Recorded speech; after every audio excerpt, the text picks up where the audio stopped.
Hi, today I want to talk about Fujifilm XT4 camera that will be announced by the end of February 2020.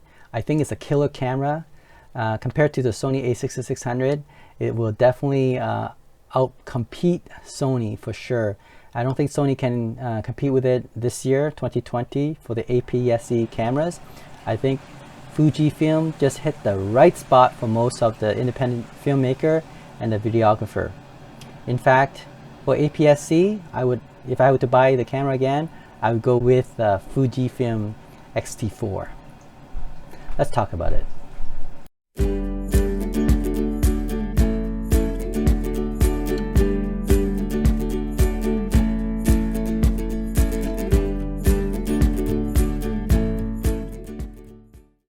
So this camera, the XT4, if you look at the spec, the leaked spec, I can't believe what Fujifilm is doing. I think they really want to compete against Sony, and they have done it. If this leak is true, if they incorporate the IBIS as well as the bigger battery and whatever they have for the XT3 and they transfer to XT4, they just made a perfect APS-C camera. Because if you talk to most independent filmmaker and a videographer who using Super 35 or APS-C camera, this is the dream spec. Okay, so 26 megapixel, which is amazing photography camera already, but having 4K 60 frames per second. Sony a6600 doesn't even have that. It only have up to 30 frames per second. Fujifilm XT4 has a 60 frame per second. Not only that, it's actually able to do 10-bit 422 output on HDMI, which Sony has not done that. In fact, they're holding their innovation, preventing from releasing it, because if Fujifilm can do it, I'm not sure why Sony can't even come out with the 10-bit. They continue on to stick with their 8-bit output 422. Why can't they do 10-bit? I am not sure. It's not that Sony can't do it. For whatever reason it may be, it seems like they're holding back. And not only that, the Fujifilm XT4 has a full articulation screen, so you can flip up so you can see it. For vlogging, this is going to be amazing, especially when you do vlogging, gun and run situation. It has a put on a gimbal, and with their IBIS, it is going to be amazing camera. Bigger battery, of course, will make it last longer, because that was one of the complaints about the XT3 is that it has a small battery and so it doesn't last as long.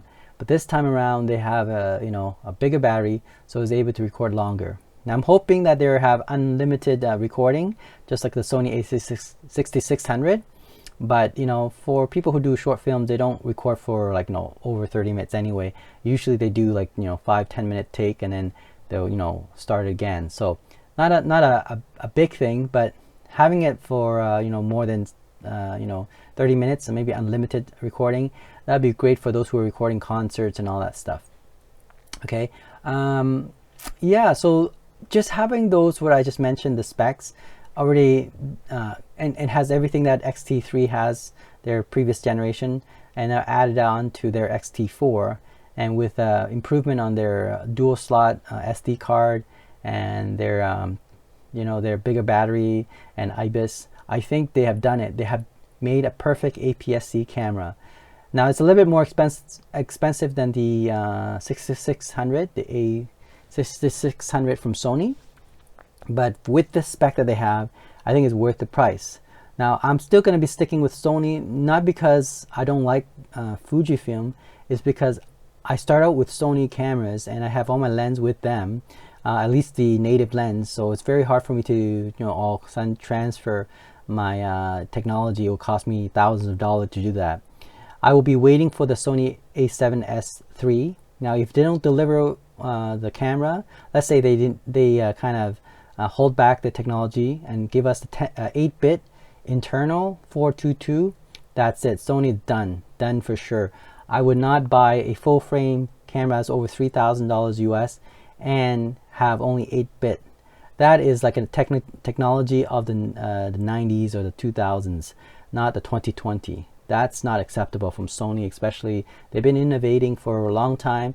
Now they're just holding back. They're doing what Canon was doing in the past. They're doing the same thing for whatever reason. Now, thank goodness I been investing my money in Sony.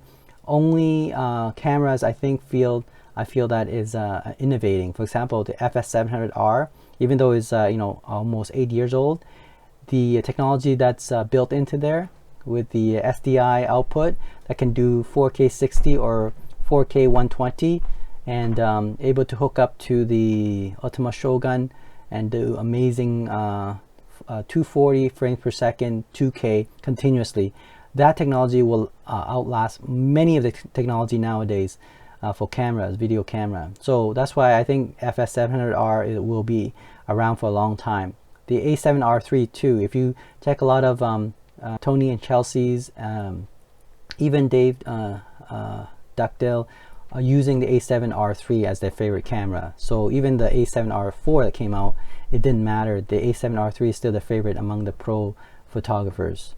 You can check them out, and you can see that majority of them are still using the A7R3. So those are the two cameras that I will have as a professional camera for video and photography.